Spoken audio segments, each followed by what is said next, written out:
The ground shook again as the sky turned red. Smoke rose like long fingers clawing at the stars. Villages burned, trees snapped, and the beasts of the jungle ran in every direction. It wasn't just another storm. It was war. Jared, a human scout, moved silently through the wreckage of a broken planet. His boots crushed ash and cracked glass. He was far from Earth, sent on a mission to find survivors from a destroyed science outpost on the edge of the Xerion Empire. But what he saw here was worse than anything in the report. He walked past dead machines, half buried in soil, and alien bones blackened by heat. His eyes scanned everything. His ears caught the softest sounds. He trusted nothing. The last report from this zone was over 12 days ago, before the Baroness arrived. The Baroness of Xerion, a feared noble from the northern star systems, was known for her cruelty and power. It was said that even her pets could tear a man in half. No one knew why she came to this wild planet, and no one dared ask. As Jared crossed a broken stone bridge, something moved in the tall grass below. A low, pained sound, not a growl, not a roar, more like a whimper. He stopped, hand on his rifle. The sound came again. Cautiously, he slid down the side of the ridge, boots slipping in the mud. There, lying between broken roots, was a large creature, half beast, half machine. Its fur was silver and soaked with dark blood. Its metal limbs sparked weakly. One of its legs was twisted at a terrible angle. The creature tried to lift its head, then collapsed again, trembling. Its eyes met Jared's, not wild, not angry, but scared. Jared raised his rifle, heart racing. But he didn't shoot. He crouched, watching the beast for a long moment. Then slowly, he lowered his weapon. Something deep inside told him this creature wasn't the enemy. It was a victim, like everything else here. He whispered, "Easy, I'm not here to hurt you." The beast made no move to attack. Instead, it rolled slightly, exposing its side. The injury was worse than it looked. The wound was deep, and strange blue liquid pulsed slowly from a broken implant. Jared opened his emergency pack and pulled out a medical stim. He hesitated only once, then leaned in and pressed it gently against the beast's side. The creature jerked but didn't bite. It stared at him, still trembling. The stim hissed, spreading fast-healing nanits through its body. Jared backed away and watched. The sparks faded. The blood slowed. The beast closed its eyes and gave a shaky breath. He set up camp nearby, just for the night. He knew he couldn't leave the creature here. It would die alone. He stayed awake, rifle nearby, listening to the jungle. By morning, the creature was still breathing barely. Jared gave it more stims and carefully bound its leg with strips from his gear. As the hours passed, the beast began to stir. He talked to it softly, even though he didn't know if it understood. "I'll help you," he said. "You don't need to be afraid." It blinked slowly, like it was listening. Then came the distant sound of a flyer. Jared froze.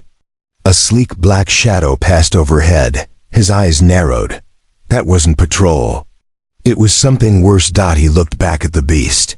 Its ears twitched. Its breathing quickened. It knew that sound too. Jared packed his things fast.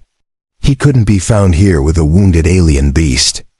But something about the way it looked at him, weak but trusting, held him in place. He couldn't just leave it. With effort, he built a stretcher from 2 branches and some spare cloth. The creature was heavy, but he dragged it with all the strength he had, deeper into the jungle. As he moved, he noticed something strange. The collar on the beast's neck. A glowing mark. Not just any brand. A royal crest. His eyes widened. No. That wasn't just any animal. It belonged to someone powerful, someone dangerous. And Jared had just saved her pet. He kept moving, not knowing what he had started. Somewhere above, the Baroness herself was already tracking the signal. Her beast had survived. And now it was with a human, *. The jungle grew thicker as Jared dragged the wounded beast through the vines and roots. Sweat covered his face. Insects buzzed around him. The sun above was harsh, cutting through the leaves in sharp beams. But he didn't stop. Not after what he saw. That crest on the beast's collar haunted him. It was golden, sharp, and shaped like a curling dragon. Jared had seen that symbol only once on a prisoner transport ship. It belonged to Baroness Calvara, ruler of 3 systems and known for her brutal rule. She was the kind of leader who destroyed entire colonies just to make a point. And Jared had her pet. He glanced at the creature lying weakly on the stretcher. It was breathing better now. The nanits had helped, but the pain was still there. Its silver fur shimmered slightly in the light, and one of its cybernetic limbs was slowly repairing itself. He didn't know what it was called. It looked like a mix of wolf, cat, and machine. But its eyes, those calm, deep blue eyes, seemed almost intelligent. He stopped near a cave hidden by thick leaves. It was dry inside, with a small stream running down one wall. He pulled the beast inside and laid it down gently. It gave a low sound, part sigh, part growl, but didn't resist. Jared sat down and checked the sky through the vines. No more flyers for now. Still, he couldn't relax. He knew once the signal from the collar reached the Baroness, she would come, and she wouldn't ask questions.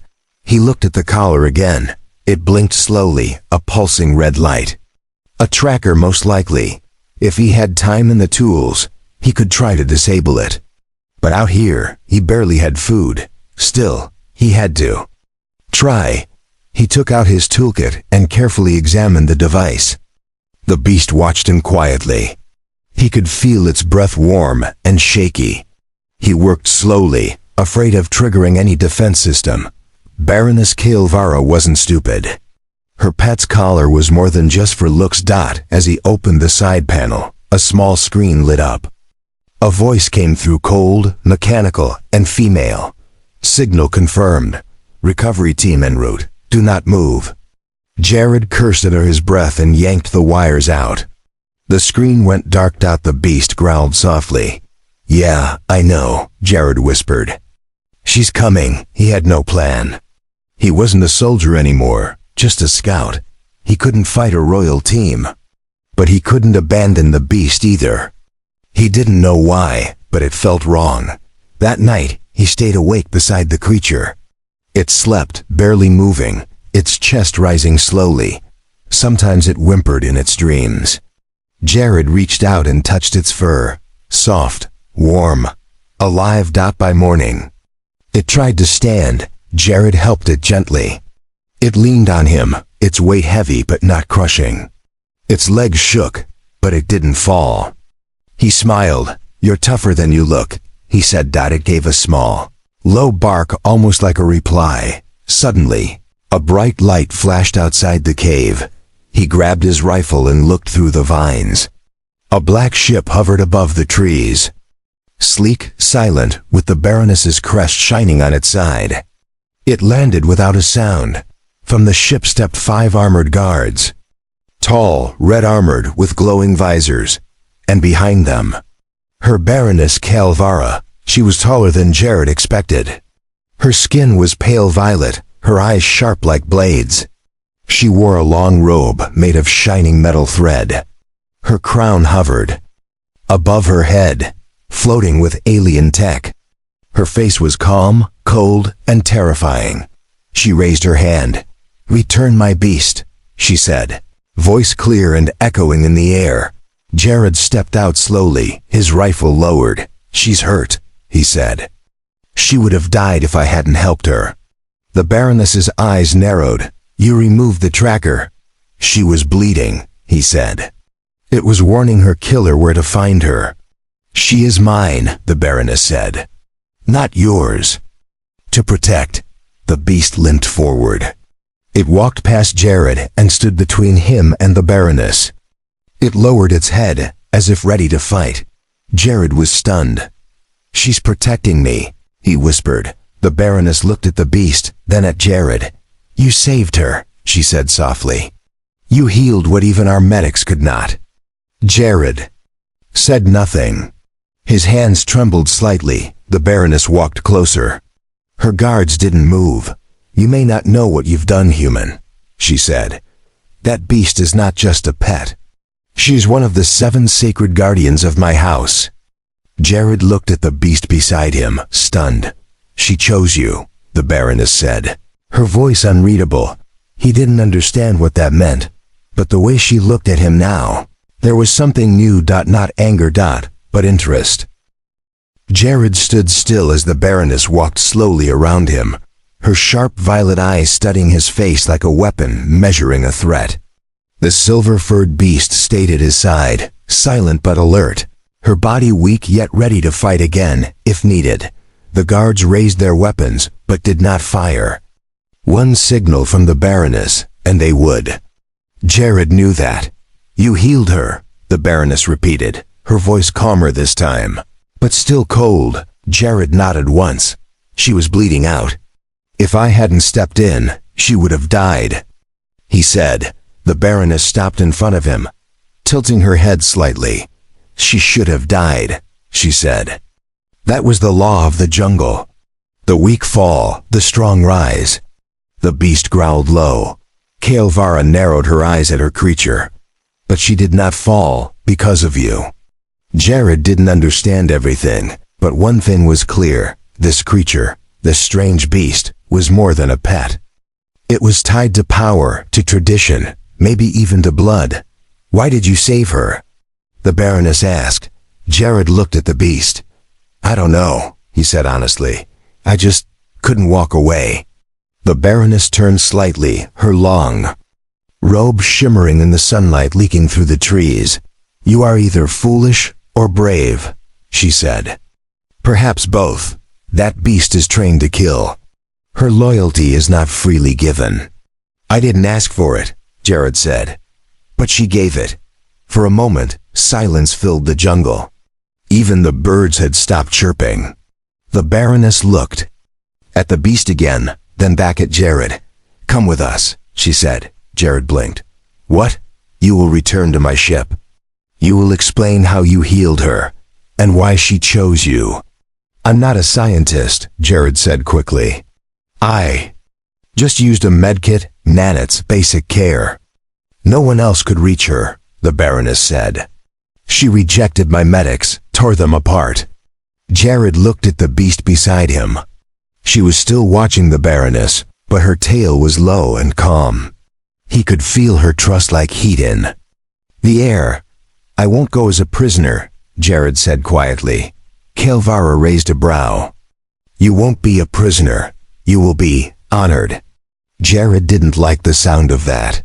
He knew what powerful rulers did when something unusual happened. They studied it, controlled it, used it. Still, if he refused now, he might not get another chance. He looked at the beast. If I go, he said, she comes with me.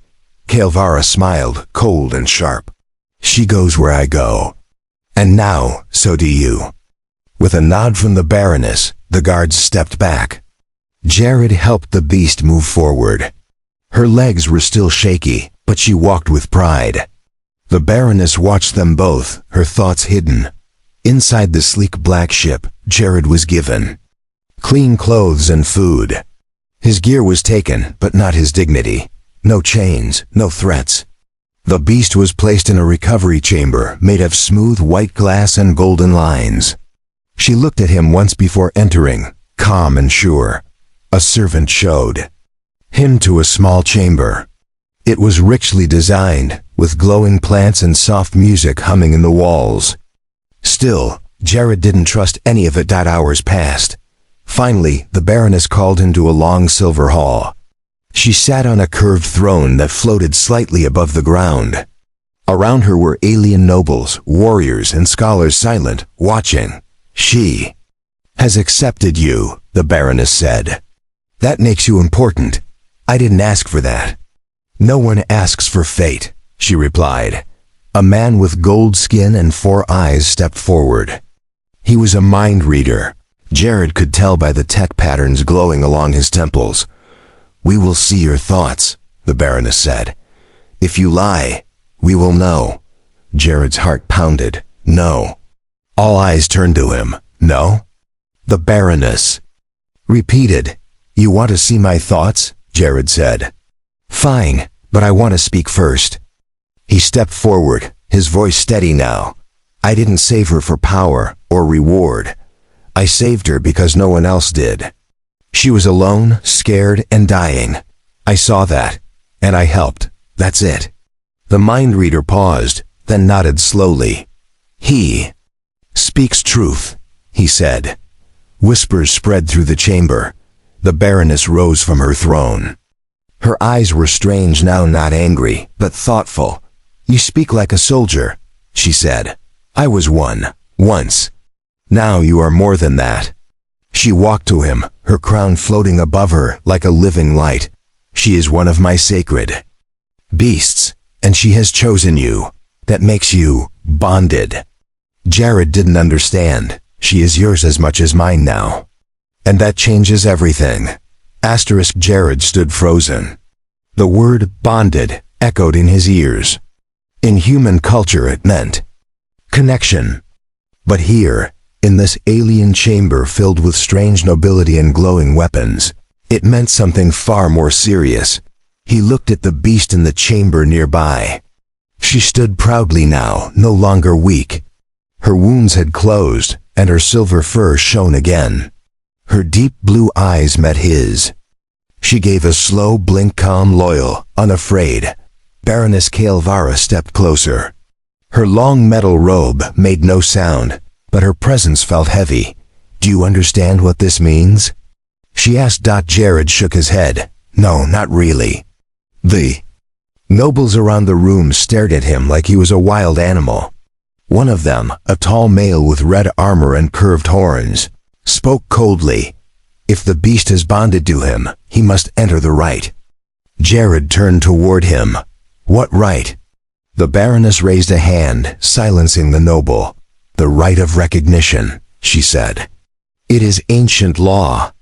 If one not of the royal line is chosen by a sacred beast, he must prove himself." Jared frowned. "Prove myself how?" "By surviving," she said simply. "There will be trials, tests of honor, of courage. If you succeed, you will become her equal." "Her equal?" Jared asked, glancing at the beast again. The Baroness nodded. "She is a guardian of my house. If she has accepted you, then you are not just a human. You are now part of something greater." Jared stepped back slightly confused. "I didn't ask for any of this." Kael'vara's voice softened just a little. "Yet here you are, and she chose you. That has never happened before." The nobles began arguing quietly. Some wanted Jared removed. Others called it fate. One female noble, with feathers in her hair and electric rings around her fingers, stepped forward. "The human must be tested." "It is law." The Baroness turned to Jared. "Do you accept?" Jared looked at the beast. She stared at him, calm and steady. He sighed. "Do I have a choice?" "No," she said. "But you do have a chance." Later, in a massive open arena, Jared stood on dark sand under a glowing sky. Huge stone walls surrounded him. Alien symbols glowed in red. This wasn't a normal test. This was something older, deeper, and dangerous. He wore armor now light but strong and carried a curved blade. He had trained with weapons before, but this was different. He wasn't fighting for victory. He was fighting for survival. And for her, the Baroness's voice echoed from above. First trial faced the forgotten guardian. A large gate opened, and a massive creature stepped into the arena. It was taller than a tank, with dark green skin, 6 legs, and spikes across its back. Its eyes glowed orange. It was not machine. It was alive. Old and angry, Jared took a breath. The creature charged. He rolled to the side, the beast slamming into the ground where he stood. Dust and stone flew into the air. Jared stabbed at its leg, but his blade barely scratched the hide. It roared and swung one massive claw. Jared flew backward, hitting the wall hard. Pain shot through his side. He coughed, trying to stand out above. The nobles watched silently. No one cheered. No one helped. The silver beast, his companion, stood behind a barrier, growling low. Her eyes never left him. Jared got up again. His blade shook in his hand. He looked at the ground. Sandstone, a few fallen bones. He picked up a broken spear-tipped dot as the creature charged again. He didn't run. He waited. Then at the last moment, he jumped to the side and shoved the spear tip deep into a weak spot behind the leg. The beast screamed and stumbled. Jared moved fast, climbing its back, avoiding spikes. He stabbed again and again until the creature collapsed. Silenced. Then a loud voice. "He lives." The crowd didn't clap, but some nodded. Others looked confused. Jared limped toward the exit. The silver beast met him there. She nuzzled his side gently. He smiled. "I'm still here," he whispered. Later, in the healing chambers, the Baroness visited him. "You survived the first trial," she said. He nodded. "How many more?" "2. She looked at the beast. "She watches over you like no guardian I've ever seen. You've changed her." Jared looked at the beast, who now rested calmly beside him. "Maybe she changed me too," he said. The Baroness didn't smile, but her voice was different now, less sharp. "We will see, human. The next trial will not test your strength." Jared blinked. "Then what?" "Your heart," she said. "And your truth." Jared woke in silence. The room was cool, made of smooth metal and glowing walls. The silver beast lay beside his bed, curled up like a great cat. Her breathing was calm, peaceful. He sat up slowly, wincing at the pain in his ribs. The trial yesterday had left deep bruises. He touched his side and felt the bandages. Alien medicine worked fast, but the body still remembered pain. A gentle knock echoed on the door. A soft-voiced servant stepped in. She was part machine, her face half covered by a silver mask. "The Baroness calls you," she said. "The second trial is ready." Jared stood. His body ached, but he didn't ask for more time. He looked at the beast, and she looked back. Her eyes were steady. She rose silently and walked beside him. This time, the trial did not lead him to the arena. Instead, he was taken to a quiet chamber deep below the palace. It was cold and dim. A round pool sat in the center of the room, the water glowing with a soft green light. The Baroness waited beside it. She held no crown, no weapon, just a small crystal in her hand. "This trial," she said quietly, "will show your truth." Jared looked at the pool. "How?" "You will enter your own mind," she explained. "Face what you fear, what you hide.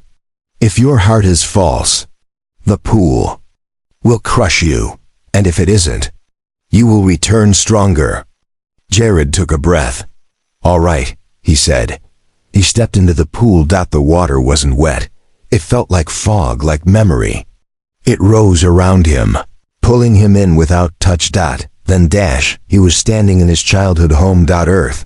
Everything looked real. His mother's cooking pot, the cracked window, the dusty books on the shelf. But he knew it wasn't real. He walked forward and saw himself young, in uniform, full of pride before the war.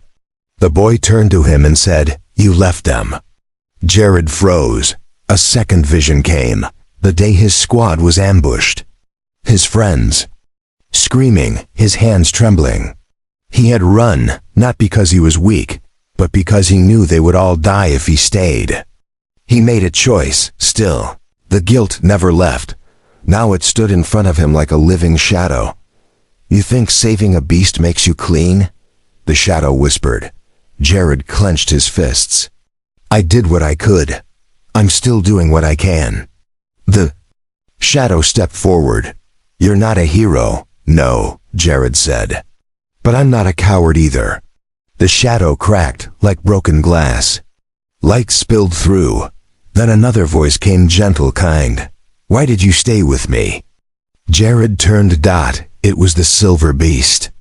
Her voice was not in his ears, it was in his heart. "I don't know," he said softly. "You were alone. I guess. I just didn't want you to die scared." She came closer.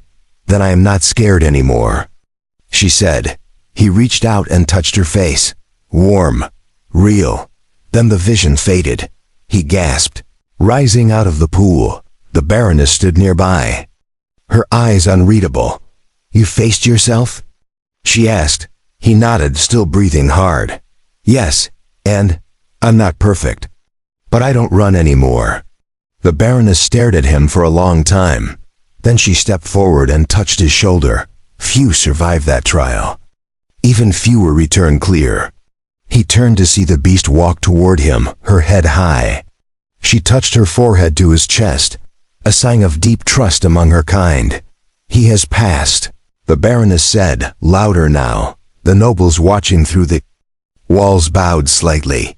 "You are now more than a guest," she said. "You are a name in this house." Jared didn't speak. He just looked down at the silver beast beside him. She had chosen him once in pain, now she chose him in strength. But one trial still remained, and not all enemies came from outside. Some were hidden within the very palace itself. Waiting, Jared walked through the grand halls of the Baroness's palace with the silver beast beside him. Her steps were quiet, but her presence was strong. The nobles who once looked at him with disgust now watched with curiosity and fear. Had passed 2 trials, one with his body, one with his heart. Only one remained. The Baroness summoned him to the high chamber at the top of the spire. The room was open to the stars, filled with wind and the soft hum of alien machines. She stood at the edge, looking down at the shining city below. When Jared entered, she turned to him slowly. "You have done well," she said, "but your final trial is not a challenge I give. It has already come." He frowned. "What do you mean?" She raised a small device and activated it. A hologram appeared, shaky footage from one of her deep storage vaults. It showed guards lying on the ground, a cloaked figure sneaking inside, and then releasing another beast. One just like the silver one, but darker, larger, with blood-red eyes and a cruel metal jaw. "That is her brother," the Baroness said coldly. "He was locked away years ago after he attacked my council. He has been corrupted by pain, hatred, and someone has set him free." Jared looked at the screen, shocked. Who would do that? She turned to him. "A noble who wants to see you fail. A traitor." Jared understood now. This final trial wasn't in the arena or a dream. It was a real threat. One that could destroy everything. "And the dark beast? He's coming here?" he asked. The Baroness nodded. "He follows the bond. He senses her. And you." Jared looked down at the silver beast beside him. Her ears were twitching. She felt it too. "I have soldiers," the Baroness said. "But they won't stop him. He will only listen to blood or bond." "You want me to stop him?" Jared asked. She stepped closer. "I want you to reach him or end him." Jared felt the weight of those words. His final test wasn't strength or truth, it was mercy and choice. The alarm rang through the palace. He didn't wait. With the beast at his side, he ran down the stairs and into the courtyard. The air cracked with strange lightning as the red-eyed beast dropped from the sky. His body was huge, armored with metal plates and dark fur. His eyes locked on the silver beast. Then on Jared. The guards raised their weapons. "Hold your fire," Jared shouted. The beast growled and stepped forward, ready to charge. Jared moved between them. "I'm not your enemy," he said. The beast growled again. A voice buzzed in Jared's mind. She was weak. She bonded with a human. She betrayed our blood. "She survived," Jared said, "because someone cared." The dark beast snarled, electricity crackling across its back. "You don't belong." "I didn't choose this," Jared said. She did. Just like you can choose now. This doesn't have to end in blood. The silver beast stepped forward. Her eyes were soft, but firm. She growled once low and sad. Her brother hesitated, then roared and charged. Jared dove aside as the silver beast met her brother head-on. The two titans clashed with earth-shaking force. Metal struck metal. Blood hit stone. Jared stood, watching. And then he did something mad. He ran between them again. "Stop!" he shouted. "You're not enemies, you're family." The red-eyed beast raised his paw to strike, but froze. His body trembled. The silver beast stepped close. She touched his shoulder. They stayed still for a long moment. Then, slowly, the red in his eyes began to fade. The dark beast collapsed, breathing hard. The fight was over. Later in the palace hall, the Baroness looked at Jared with something close to respect. "You did not kill him," she said. "That was not what I expected." "He's broken," Jared said, "but not gone." She nodded slowly. "You have completed all trials, not with force, but with understanding. Perhaps that is the strength I never had."